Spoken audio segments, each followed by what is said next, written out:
A game changer is something that doesn't just improve what already exists. It redefines the rules, resets expectations, and shifts the standard for everyone involved. Nothing is really revolutionary. It's better than what it was before, but it doesn't really change much of anything. Game changer gets thrown around so many times. And when it gets thrown around so many times, it tends to mean nothing. You might say that anaerobics and co-ferments are game changers. I don't think so. We keep throwing around this word like it really means something, and we keep using it and bastardizing it as much as we do. It doesn't really mean anything. It doesn't change anything. It doesn't change the game of making coffee.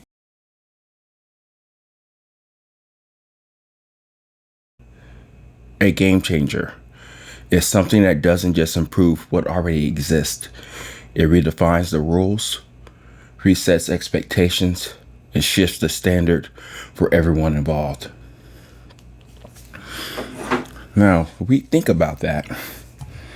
That's very hard to do, and let alone in coffee. I guess what I'm saying is that there hasn't been really that many breakthroughs or game changers or standards changing that everybody adopts to now in this existence, this 2025. Even by me going to the SEA this year and what I've been seeing online and online is that nothing is really revolutionary. It's better than what it was before, but it doesn't really change much of anything. We have so many pour overs out, cone shape, flat bed, Brewer. We have a pulsar or AeroPress, whatnot. It still makes coffee, right? It doesn't significantly change the taste of the coffee. We have third wave water. We have droplets. We have other things to enhance your coffee.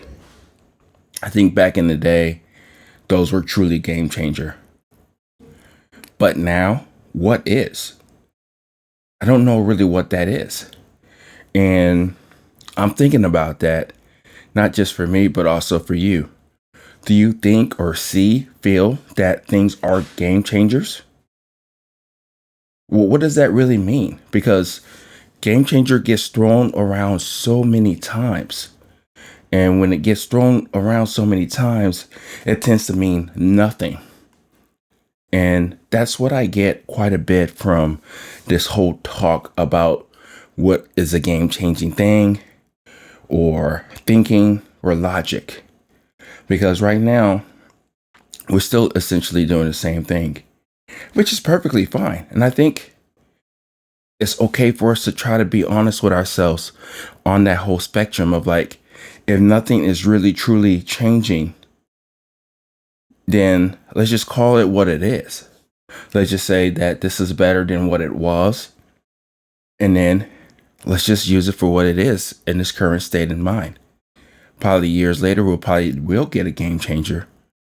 But, it's kind of hard to see what game changer really is. For instance, you might say that anaerobics and co-ferments are game changers. I don't think so. I think it was just another way for producers to expand their diversification of their product. And at times it just kind of left you wondering, like, this is what coffee is now. Like these one hit taste wonders that you get from time to time. That's just me personally. You may think that co-ferments and anaerobics and all that stuff are actually game changers. Those are probably the only coffees you drink. Whatever. It doesn't matter. But I guess what I'm really saying here is that I think we have to push past what this word means and be honest with ourselves of what we are actually seeing out there in the world. Because at the end of the day, if it's not game changing, does that break the needle in any case, any way possible? No, it doesn't. Like, for instance, I just spent a whole week and a half with the Moccamaster. The Moccamaster is a very old machine, trip automatic machine. The best part about that machine is the heating element. Other than that, it's kind of antiquated with the way that it actually drips on the coffee. The shower head is lackluster, and you get very under extracted coffees.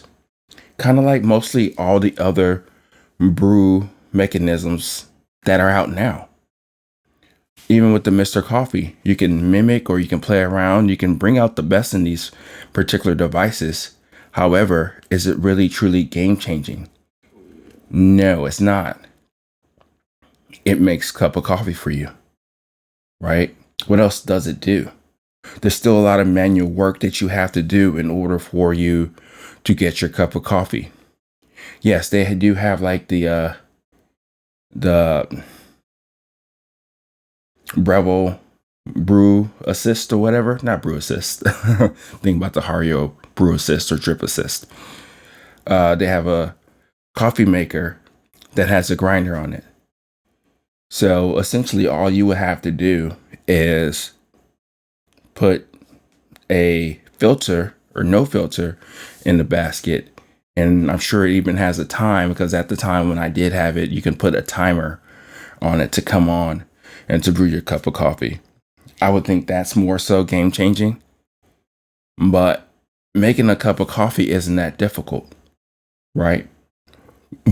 Excuse me. What things are we doing right now in order to like bring out the best in the things that we're trying to do in our cup of coffee? Is it the tools? Is it the water? Is it the actual coffee? What is it? What makes something in coffee game changing? That's really what I'm talking about here. What makes it something that I can't live without? Because truthfully, I'm still rocking my 1967 Olympia Cremina for espresso. And it's kind of ironic now that a lot of things that are out now, they're trying to mimic that type of making, that type of way of making espresso. Like a lever machine, a pressurized machine that you can be a little bit more manual, more hands-on.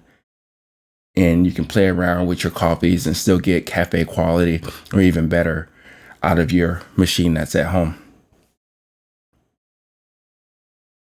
What is it?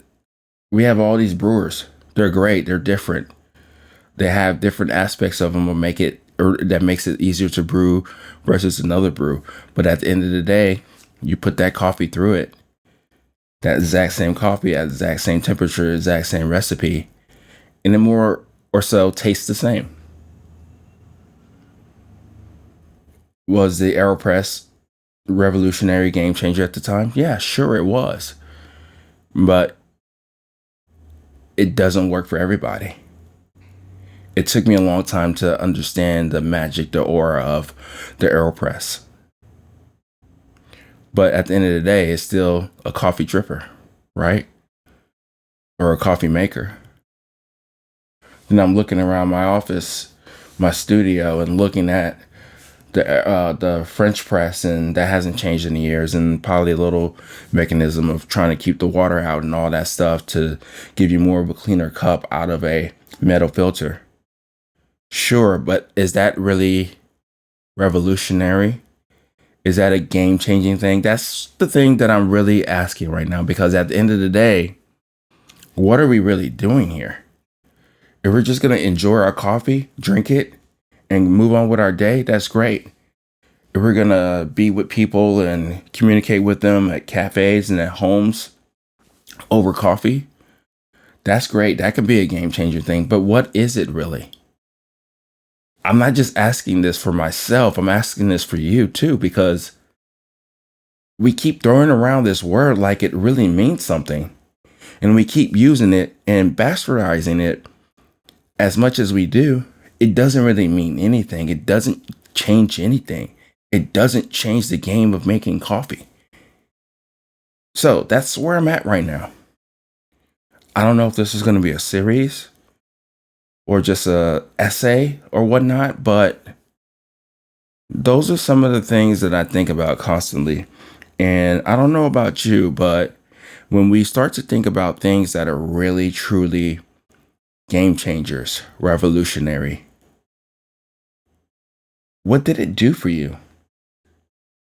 Beyond it just being a new grinder that's out that mimics the EK43, and a smaller footprint, what is it? What are we trying to chase here? That's more so the thing that we're trying to think about right now. Or at least I am. So yeah. What's game changing in coffee? Let's talk about it.